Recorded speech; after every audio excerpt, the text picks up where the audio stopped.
اللهم بارك على محمد وعلى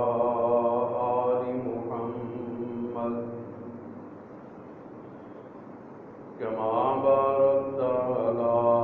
إبراهيم وعلى آل إبراهيم إنك حميد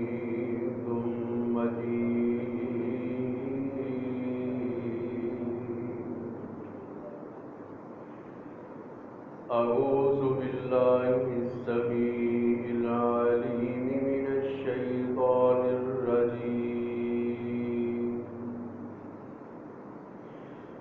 من همزه ونفخه ونفثه وأعوذ بك رب أن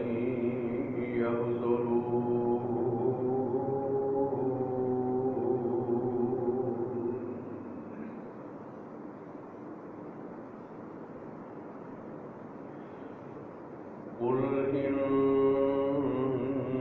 صلاتي ونسكي ومحياي ومماتي لله رب العالمين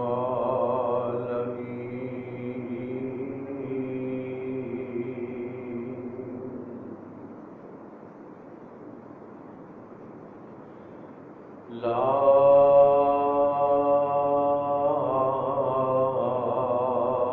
شريك له وبذلك أمرت وأنا أول المسلمين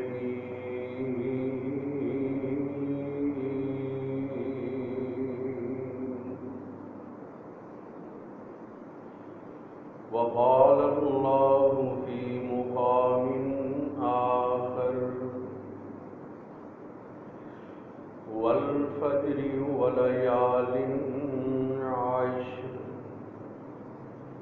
والشفع والوتر صدق اللہ العظیم۔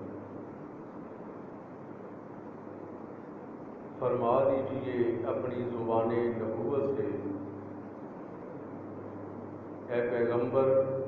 صلی اللہ علیہ وآلہ وسلم، بے شک میری نماز،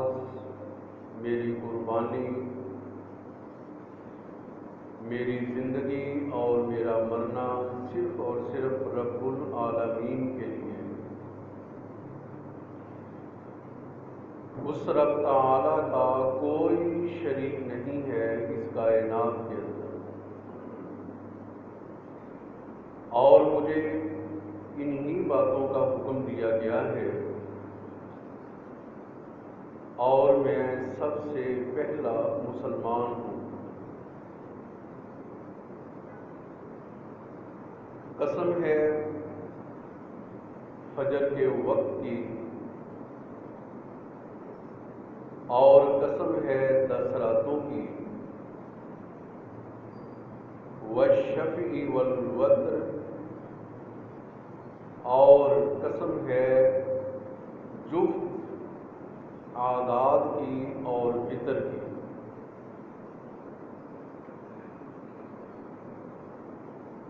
اللہ احکم الحاکمین کی توفیق سے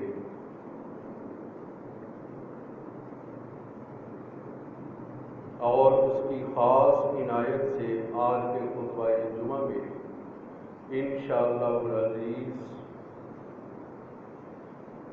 ماہ ذو الحجہ کے احکام و مسائل اور پھر اس کے فضائل، خصوصاً 10 دنوں کے قرآن و سنت کی روشنی میں بیان ہوں گے۔ اللہ ہمیں حق اور سچ بیان کرنے، سننے اور اس پر عمل کرنے کی توفیق عطا فرمائے۔ انتہائی اہم دن کل سے یا اللہ تعالیٰ کے فضل سے پرسوں سے شروع ہونے والے ہیں، اور یہ وہ 10 دن ہیں ماہ ذوالحجہ کے ابتدائی 10 دن، جن کی اللہ تعالیٰ نے باقاعدہ طور پر قسم اٹھائی ہے۔ ان 10 دنوں کی راتوں کی قسم، والشفع، قربانی کا دن، والشفع جفت دن یعنی قربانی کا 10ویں ذوالحج کا دن، اس کی بھی قسم، والوتر، اور طاق دنوں کی قسم۔ ان طاق دنوں سے مراد علامہ ابن کثیر رحمۃ اللہ علیہ فرماتے ہیں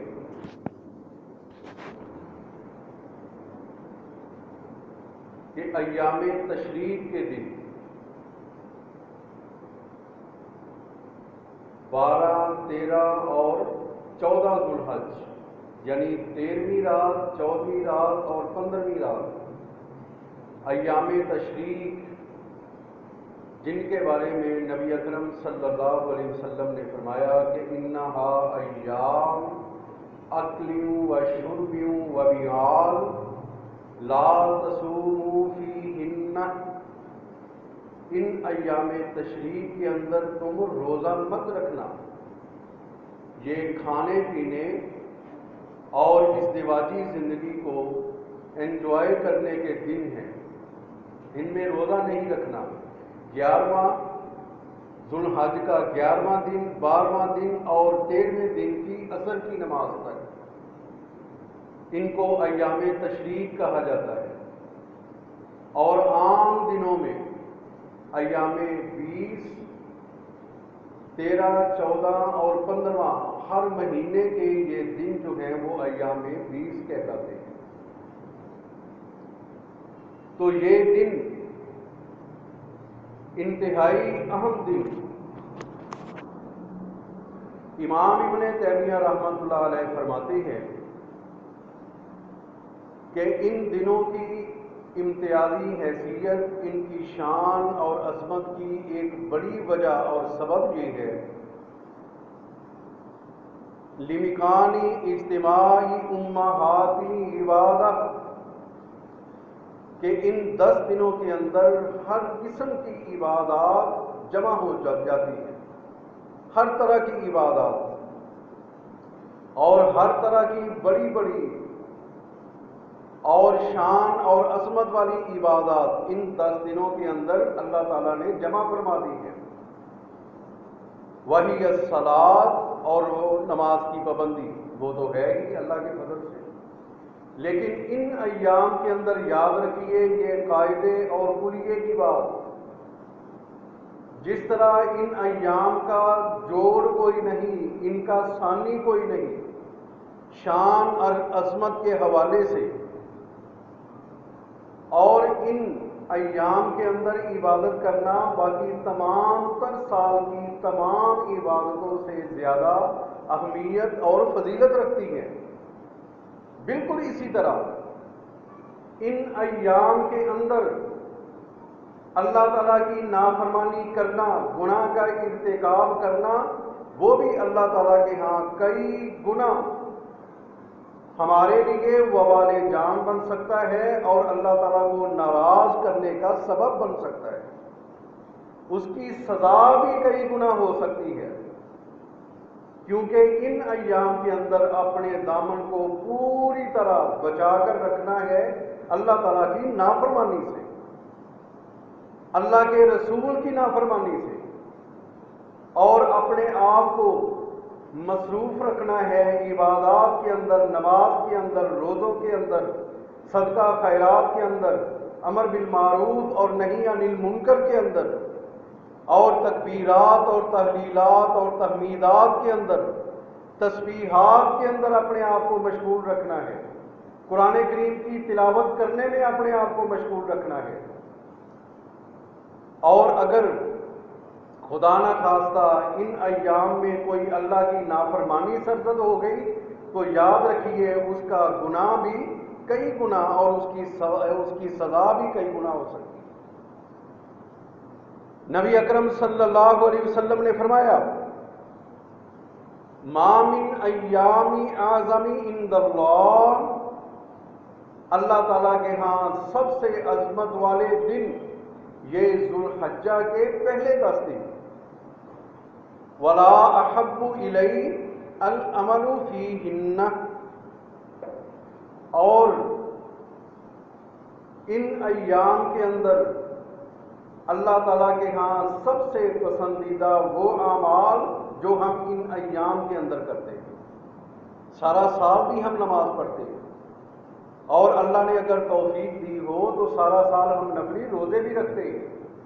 صدقہ خیرات بھی کرتے ہیں، اور اسی طرح دیگر نیکیوں کے کام بجا لاتے ہیں۔ لیکن وہی کام اگر ان 10 دنوں کے اندر ہم پورے اہتمام سے کریں، ترغیب اور ذوق اور شوق اور رغبت کے ساتھ کریں، تو اللہ تعالیٰ کے ہاں سب سے زیادہ پسندیدہ یہی اعمال ان ایام کے اندر ان کو بجا لانا ہے۔ کیا مطلب کہ ہم خصوصی اہتمام کے ساتھ اور پورے ذوق اور شوق اور رغبت کے ساتھ اپنے نظام الاوقات کو ترتیب دے کر زیادہ سے زیادہ فرصت کے لمحات نکالے اللہ تعالیٰ کو راضی کرنے کے لیے اور نیکیاں زیادہ سے زیادہ کرنے کے لیے۔ یہ پہلے 10 دن ذوالحجہ کے نبی اکرم صلی اللہ علیہ وسلم نے فرمایا چونکہ اللہ تعالیٰ کے ہاں ان ایام کے اندر اعمال اور نیکیوں کے کام سب سے پسندیدہ حیثیت اختیار کر لیتے ہیں، ان کی شان اور عظمت اور اللہ کے ہاں درجہ قبولیت کو 4 چاند لگ جاتے ہیں، اس لیے تمہیں تاکید کرتا ہوں فَأَكْثِرُوا فِيهِنَّ مِنَ التَّهْلِيلِ کہ ان ایام کے اندر لا الہ الا اللہ کثرت سے پڑھا کرو۔ سب سے افضل الذکر نبی اکرم صلی اللہ علیہ وسلم نے قرار دیا کس کو؟ لا الہ الا اللہ کو، کثرت کے ساتھ لا الہ الا اللہ پڑھا جائے۔ والتکبیر والتحمید، اور اللہ تعالیٰ کی کبریائی بیان کی جائے، اللہ اکبر کہا جائے، تکبیرات پڑھی جائے، اور اللہ تعالیٰ کی حمد و ثنا کے کلمات اور نغمے آلاپے جائیں ان ایام کے اندر۔ اور اس کا ایک بہترین طریقہ، اور نبی اکرم صلی اللہ علیہ وسلم نے ہمیں الفاظ بھی بتا دیے، سبحان اللہ والحمد للہ ولا الہ الا اللہ واللہ اکبر، اللہ اکبر اللہ اکبر اللہ اکبر، لا الہ الا اللہ واللہ اکبر وللہ الحمد۔ ان تکبیرات کو اور ان ذکر اذکار کو کثرت کے ساتھ ان دنوں میں چلتے پھرتے اٹھتے بیٹھتے، اپنی دکان کے اندر، اپنی ملازمت کے دوران، اپنی ورکشاپ کے اندر، دوران سفر گاڑی پر بیٹھے ہوئے ان کلمات کو بلند آواز کے ساتھ کثرت کے ساتھ اللہ تعالیٰ کو پڑھ کر سنائیں۔ نبی اکرم صلی اللہ علیہ وسلم نے فرمایا قالوا یا رسول اللہ صلی اللہ علیہ وسلم، اے اللہ کے رسول آپ نے ان ایام کی بہت زیادہ فضیلت بیان فرمائی، تو کیا ہمیں بتایا جائے ولل جہاد فی سبیل اللہ، اللہ تعالیٰ کے راستے میں جہاد کرنے سے بھی زیادہ افضل عمل کرنا ان ایام کے اندر؟ آپ نے فرمایا ہاں، ولل جہاد فی سبیل اللہ، ان ایام کے اندر نماز کی پابندی، نوافل کی کثرت اور نفلی روزے رکھنا، صدقہ اور خیرات کرنا اور نیکی کا حکم کرنا، برائی سے روکنا۔ اور آپ سن چکے ہیں نبی اکرم صلی اللہ علیہ وسلم کی وہ حدیث کہ اگر کوئی عمل نہیں کر سکتے نیکی کا، ان التمسک عن الشر، تو اپنے آپ کو برائی سے بچا کر رکھنا بھی صدقہ اور خیرات کے مترادف ہے۔ کوئی توفیق اگر نہیں ملتی نیکی کا کام کرنے کی، اللہ کا دین بڑا وسیع ہے، اللہ تعالیٰ کی رحمتیں بڑی وسیع ہیں. ان رحمتی وسیعت غضبی، اللہ تعالیٰ کی رحمت اس قدر زیادہ ہے کہ اللہ تعالیٰ کے غیظ و غضب پر بھی حاوی ہے. آپ کے پاس نماز پڑھنے کی، نفلی نماز پڑھنے کی توفیق نہیں. کیوں؟ فرضی نماز تو آپ نے پڑھنی ہی پڑھنی ہے، اس کے بغیر تو چارہ ہی کوئی نہیں. اس کو مرتے مرتے بھی آپ پڑھیں گے، گرتے گرتے بھی پڑھیں گے، اس کی کوئی معافی نہیں ہے. لہذا اگر نفل نماز پڑھنے کی توفیق نہیں ہے، صدقہ اور خیرات کرنے کی توفیق نہیں ہے، صحت اجازت نہیں دیتی نفلی روزے رکھنے کی، اور اگر ہمارے بازوؤں کے اندر اتنی جرت نہیں کہ ہم نیکی کا حکم کر سکیں، برائی سے منع کر سکیں، نبی اکرم صلی اللہ علیہ وسلم نے بحیثیت رحمت للعالمین ہمیں پھر بھی مایوس نہیں کیا. فرمایا تمسک انشر، اپنے آپ کو برائی سے بچا کر رکھو، تمہارے لیے یہ بھی صدقہ اور خیرات شمار ہوگا. آئیے فاستبقوا الخیرات، بلائیاں کرنے میں، خیر کرنے میں اور نیکی کے کام کرنے میں بڑھ چڑھ کر حصہ لیں. اللہ تعالیٰ کی رحمت کا سمندر آج کل پوری طرح موجزن ہے. مستعد ہو جائیں، تیاری کر لیں، پرسوں سے اللہ تعالیٰ کے فضل سے انتہائی فضیلت والا عشرہ شروع ہو رہا ہے. اللہ تعالیٰ ہم سب کو توفیق عطا فرمائے. وَاذْكُرُوا اللَّهَ فِي أَيَّامٍ مَّعْدُودَاتٍ، گنتی کے یہ چند دن اللہ تعالیٰ کا ذکر کثرت سے کر لو، پھر موقع نہیں ملے گا دوبارہ. آنکھ بند ہوتے ہی عمل کی تمام تر سہولیات ختم، پھر نہ نماز پڑھنے دی جائے گی، نہ ذکر کرنے دیا جائے گا، نہ توبہ کرنے کی توفیق، نہ استغفار کرنے کی توفیق. وہاں پر صرف اور صرف اپنے اعمال کا صلہ. اگر اللہ کو راضی کرنے والے اعمال تو پھر تو خیر ہی خیر، اور اگر خدا نہ خواستہ اللہ کو ناراض کر لیا تو پھر مشکلات ہی مشکلات، اذیتیں ہی اذیتیں، تکلیفیں ہی تکلیفیں، عذاب ہی عذاب. اور وہ عذاب ایسے ناقابل برداشت کہ اللہ تعالیٰ فرماتے ہیں وَلَا يُعَذِّبُ، اللہ تعالیٰ جیسا عذاب فَيُعَذِّبُهُ اللَّهُ، اللہ تعالیٰ ایسا عذاب کرتے ہیں کہ کائنات کے اندر کبھی کسی نے کسی کو ایسا عذاب نہیں دیا ہوگا. وَلَا يُوثِقُ وَثَاقَهُ أَحَدٌ، اور اللہ تعالیٰ جب جکڑنے پہ آتے ہیں، قید کرنے پہ آتے ہیں، تو اللہ تعالیٰ جیسی حراست اور قید دنیا میں کبھی کسی قیدی نے برداشت نہیں کی ہوگی، فیس نہیں کی ہوگی، جس طرح کی قید اللہ تعالیٰ کے ہاں مجرمین کو برداشت کرنا پڑے. اس لیے ان ایام کے اندر کثرت کے ساتھ اللہ تعالیٰ کا ذکر کر لیں. آج موقع ہے. علامہ ابن کثیر فرماتے ہیں جس طرح کہ ابھی میں نے بتایا کہ ایام معدودات، گنتی کے یہ چند دن اللہ تعالیٰ فرماتے ہیں ان میں کثرت کے ساتھ ذکر کیا کرو. ایام تشریق، اور ایام تشریق کنہیں کہا جاتا ہے؟ ذوالحج کی 11ویں، 12ویں اور 13ویں تاریخ کو، اور انہی ایام کے اندر قربانی کرنے کی بھی اجازت ہے. 13ویں ذوالحج کی نماز عصر تک، اور ہمارے ہاں رواج ہے قربانی کرنے کا ٹرو اور مرو، یہ 2 دن یاد رکھیے، اس کا اگلا دن بھی قربانی کے اندر شامل ہے عصر کی نماز تک. اور دوسرے مقام پر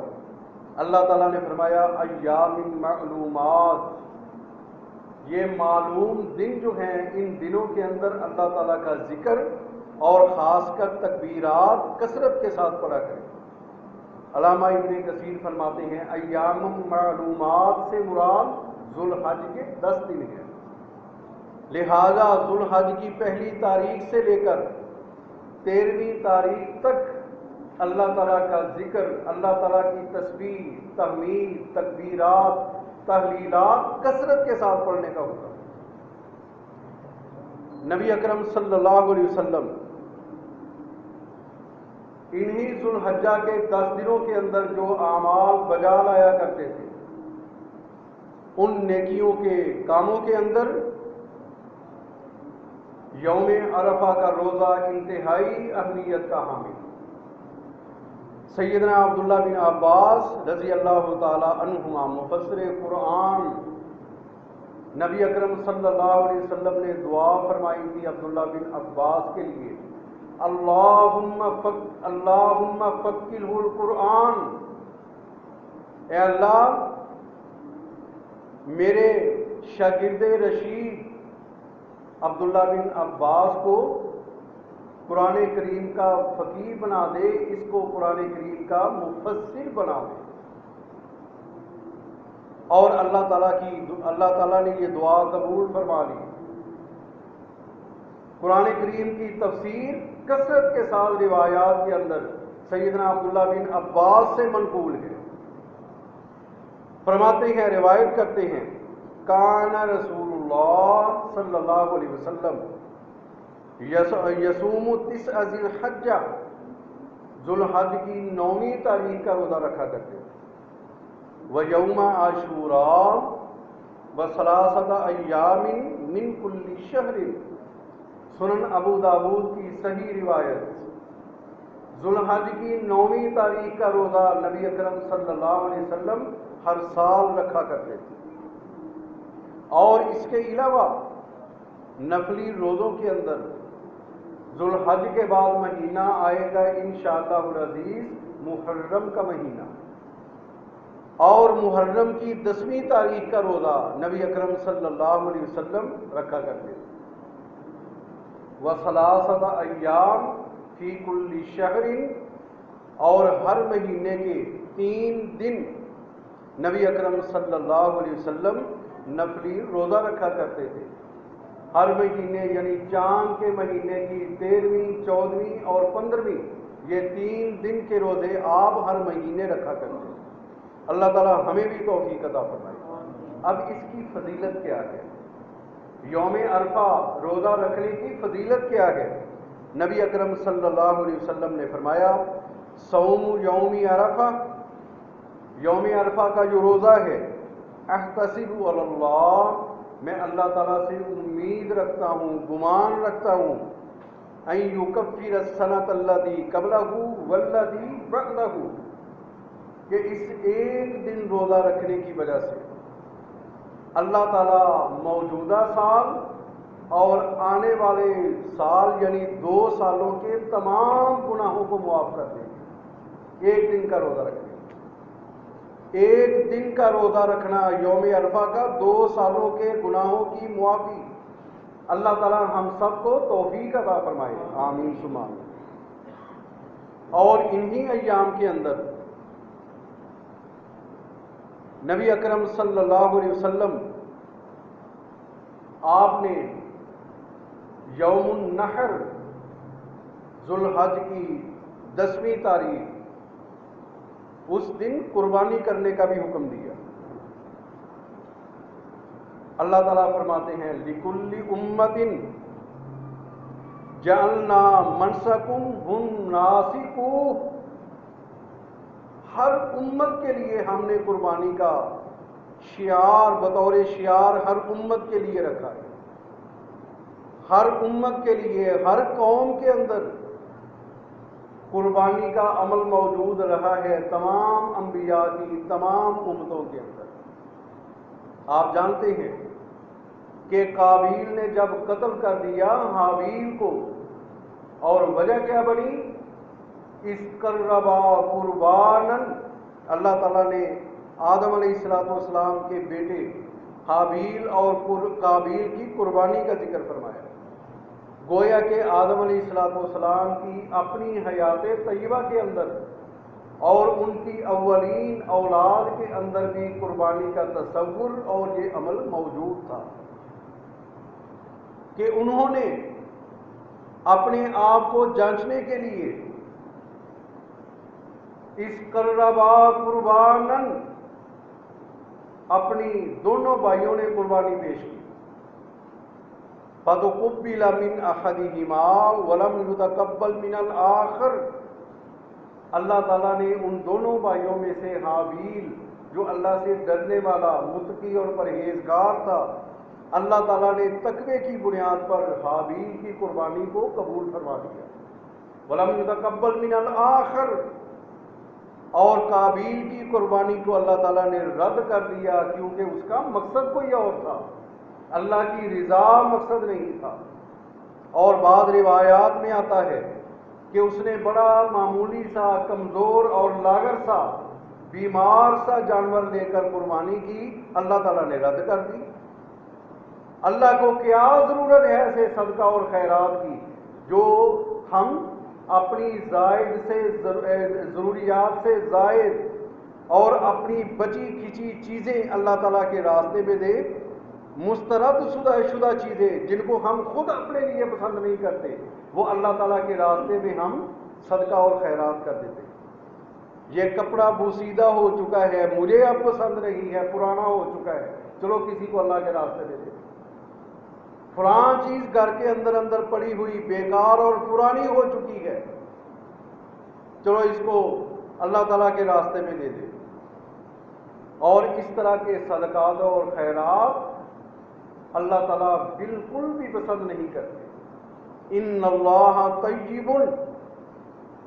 ویقبل الطیب، اللہ تعالیٰ طیب اور پاکیزہ ذات ہیں، اور اللہ تعالیٰ صدقات و خیرات بھی ہماری پاکیزہ کمائی سے اور اعلیٰ کوالٹی کے بہترین صدقات، اچھی چیزوں کے، اعلیٰ چیزوں کے اللہ تعالیٰ صدقات قبول کرتے ہیں۔ اللہ تعالیٰ کو ہمارے صدقات کی حاجت نہیں ہے، لیکن ہمیں ضرورت ہے اللہ تعالیٰ کو راضی کرنے کی۔ تو نبی اکرم صلی اللہ علیہ وسلم قربانی کرنے کا اللہ تعالیٰ کے رسول صلی اللہ علیہ وسلم نے حکم دیا۔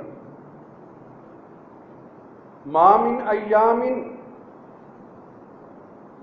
ایک اور روایت قربانی کا بھی مسئلہ بتاتے ہیں آپ کو۔ نبی اکرم صلی اللہ علیہ وسلم نے فرمایا، جامعہ ترمذی کی روایت ان ایام کے حوالے سے، احب الی اللہ، اللہ تعالیٰ کے ہاں سب سے پسندیدہ اعمال ان ایام کے اندر جو نیکی کے ہم کام کرتے ہیں، اللہ تعالیٰ کے ہاں سب سے بڑھ کر محبوب، ان یتعبد لہ فیہا، اللہ تعالیٰ کو بہت محبوب ہے ان ایام کے اندر کثرت کے ساتھ اللہ تعالیٰ کی عبادت کی جائے۔ یعدل صیام کل یوم منہا، اور اگر ان 10 دنوں کے اندر کسی ایک دن ہم نفلی روزہ رکھ لیتے ہیں، ویسے تو جتنے مرضی رکھ لیں روزے، ان ایام کے اندر بے شک 9 ذوالحجہ تک آپ روزے رکھتے چلے جائیں، تب بھی کہہ لیں کہ حق ادا نہیں ہوتا روزہ رکھنے کا، لیکن ان ایام کے اندر کسی کو جتنے بھی روزے میسر آ جائیں، اللہ کی توفیق مل جائے، ایک روزہ رکھ لے، 2 رکھ لے، 4 7 8 9 جتنے مرضی، نبی اکرم صلی اللہ علیہ وسلم فرماتے ہیں کہ ایک روزہ جو ہے ان دنوں میں رکھا جانے والا، بصیام سنتن، ذوالحج کے پہلے 9 دنوں میں کسی ایک دن کا روزہ، وہ پورے سال کے 355 دن کے روزوں کے برابر ہے۔ پورے سال کے روزوں کا ثواب ایک دن کا روزہ، آپ پہلی ذوالحج کو رکھ لیں یا 9ویں ذوالحج تک، جب بھی آپ کو موقع ملے اللہ تعالیٰ سے دعا کریں اور کوشش کریں کہ ان ایام کے اندر زیادہ سے زیادہ اللہ ہمیں روزے رکھنے کی توفیق عطا فرمائے۔ انشاءاللہ العزیز یوم عرفہ کا تو روزہ رکھنا ہی رکھنا ہے، اللہ باقی ایام کے اندر بھی ہمیں زیادہ سے زیادہ روزے رکھنے کی توفیق عطا فرمائے۔ بڑی آہستہ آمین کہتے ہیں آپ، نیت تو کر لیں، اللہ نیت کے بل بوتے پر بھی ثواب دیتا ہے۔ میں نے پچھلے جمعے صحیح بخاری کی آپ کو روایت سنائی تھی، من ہم بحسنۃ، جس آدمی نے نیکی کرنے کا ارادہ کر لیا، اور اس پر عمل کرنے کی بھی اللہ تعالیٰ کی طرف سے توفیق مل گئی، فَلَهُ أَشْرُ أَمْثَالِهَا، اس کو ایک نہیں اللہ تعالیٰ کم از کم 10 نیکیوں کا ثواب عطا فرماتے ہیں۔ جس نے نیکی کرنے کا ارادہ کر لیا اور پھر نیکی کا کام بھی کر لیا، اس کو 10 گنا اللہ تعالیٰ کی طرف سے کم از کم ثواب ملتا ہے۔ وَلَمْ يَعْمَلْهَا، اور اگر کوئی ارادہ تو کر لیتا ہے لیکن عمل کرنے کی توفیق نہیں ملتی، ہم توفیق کی بجائے یہاں پر لفظ استعمال کریں گے فرصت نہیں ملتی، فرصت نہیں ملی، وقت نہیں ملا، ارادہ تو کیا نیکی کا کام کرنے کا لیکن عمل کرنے کے لیے وقت نہیں ملا، اللہ تعالیٰ کرامن کاتبین کو حکم دیتے ہیں۔ اس نے ذوالحجہ کے پہلے 10 دنوں میں روزے رکھنے کا ارادہ کیا تھا اور پوری طرح عزم مصمم کیا تھا، لیکن یہ کسی وجہ سے، بیماری کی وجہ سے، سفر کی وجہ سے، اپنی دیگر سنگین مصروفیات کی وجہ سے کوئی روزہ نہیں رکھ سکا۔ اس کو کم از کم نامہ اعمال کے اندر ایک روزے کے بدلے میں ایک روزے کا ثواب لکھ دیا ہے، بغیر روزہ رکھے اللہ تعالیٰ روزے کا ثواب پھر بھی لکھوا دیتے۔ تو آئیے ارادہ کیجئے کہ ہم اللہ تعالیٰ کے فضل سے 9 ذوالحج تک اللہ تعالیٰ کو ان تمام دنوں کے روزے رکھ کر دکھائیں گے انشاءاللہ۔ تو ایک روزہ رکھنے کا ثواب پورے سال کے روزوں کے برابر۔ آگے سنیے، وَقِيَامَ كُلَّ لَيْلَةٍ، اور اگر کسی کو قیام کرنے کی توفیق مل جاتی ہے ذوالحج کی ان 10 راتوں کے اندر، وَلَيَالٍ عَشْرٍ، 10 راتیں، بعض مفسرین نے ان کا ترجمہ اور ان کی تفسیر کے اندر لکھا ہے کہ 10 راتوں سے مراد رمضان المبارک کے آخری عشرے کی 10 راتیں، اس میں بھی کوئی شک نہیں ہے، اور اگر ان ایام کی راتیں مراد لے لی جائیں تو تب بھی کوئی اعتراض نہیں ہے، یہ وہ 10 راتیں بھی مراد ہو سکتی ہیں، ان ایام کی 10 راتیں بھی مراد ہو سکتی ہیں۔ اللہ تعالیٰ نے ان 10 راتوں کی باقاعدہ قسم اٹھائی ہے، ان کی فضیلت کو 4 چاند لگ گئے کہ اللہ رب العالمین خالق کائنات نے ان راتوں کی قسم اٹھائی۔ اللہ تعالیٰ نبی اکرم صلی اللہ علیہ وسلم فرماتے ہیں ان راتوں کو اگر کسی کو توفیق مل جاتی ہے قیام اللیل کرنے کی، اور قیام اللیل کرنے سے مراد کیا ہے؟ تہجد کی نماز پڑھنے کی، قیام اللیل یہی۔ اور یاد رکھنا نبی اکرم صلی اللہ علیہ وسلم نے فرمایا کہ ضروری نہیں کہ روزانہ رات کو 11 رکھتے ہی پڑے، اگر اللہ تعالیٰ نے وقت پر جگا دیا، نیند سے بیدار ہو گئے، وقت مل گیا تو 11 رکعتیں پڑھیں، یہ تو سونے پر سہاگا ہے۔ لیکن اگر خدا نہ خواستہ 11 رکعتیں پڑھنے کا وقت نہیں ہے، آپ نے 5 رکعتیں پڑھ لی، 3 رکعتیں پڑھ لی، 2 رکعتیں پڑھ لی، اور اگر آپ کے دل کے اندر اخلاص اور اللہ تعالیٰ کو راضی کرنے کا عزم صمیم موجود ہوا تو اللہ تعالیٰ آپ کو پوری رات کے قیام کا ثواب 2 رکعتوں کے بدلے میں عطا فرما سکتا ہے۔ اللہ تعالیٰ کے ہاں حاضری مقصود ہے، اور سیدہ عائشہ صدیقہ کی روایت کئی بار آپ سن چکے ہیں کہ آپ فرماتی ہے کہ اللہ تعالیٰ کے ہاں تہجد کی حاضری مراد، اور حاضری بھی کیسی؟ لا تسأل عن طولہن اور وحسنہن۔ نبی اکرم صلی اللہ علیہ وسلم جب رات کو قیام اللیل فرمایا کرتے، تہجد کی نماز پڑھا کرتے، اس قدر طویل قیام کیا کرتے کہ لا تسأل عن طولہن، آپ کا قیام اس قدر طویل ہوتا کہ مت پوچھ کتنا طویل ہوتا، آپ کے رکوع اتنے طویل ہوتے کہ اے سائل مت پوچھ، میں نہیں بتا سکتی کتنے کتنے لمبے رکوع کیا کرتے، اور آپ کے سجدے اس قدر طویل ہوتے کہ دوسری روایت میں آپ فرماتی ہیں کہ مجھے بعض اوقات خدشہ لاحق ہو جاتا کہ کہیں نبی اکرم صلی اللہ علیہ وسلم کی روح پاک آپ کے جسم سے پرواز ہی نہ کر گئی ہو، کیا آپ سجدے سے سر ہی نہیں اٹھا رہے؟ اس قدر حسن و خوبی کے ساتھ نبی اکرم صلی اللہ علیہ وسلم رات کو قیام فرمایا کرتے تھے۔ تو اس قدر حسن و خوبی کے ساتھ اگر 2 رکعتیں پڑھنے کی ہی توفیق مل جائے تو انشاءاللہ قیامت کے دن بیڑا پار ہو جائے گا۔ حاضری لگانا مقصود ہے، اور اگر ان راتوں کے اندر توفیق مل جاتی ہے قیام اللیل کرنے کی، اور پھر سن لیں قیام اللیل صرف 2 رکعتیں بھی ہو سکتا ہے، 2 رکعتیں پڑھ لیں، 1 وتر پڑھ لیں۔ اللہ نے اور زیادہ آپ کو وقت دے دیا، 4 رکعتیں پڑھ لیں، 1 وتر پڑھ لیں، یا 2 رکعتیں پڑھ کر 3 وتر الگ سے پڑھ لیں۔ اللہ حاضل قیاس، جتنا بھی آپ کو میسر ہو قیام اللیل کے لیے بیدار ہو کر اللہ کے ہاں حاضری ضرور لگوا لیا کریں۔ اللہ تعالی ہم سب کو توفیق عطا فرمائے۔ تو ان راتوں کے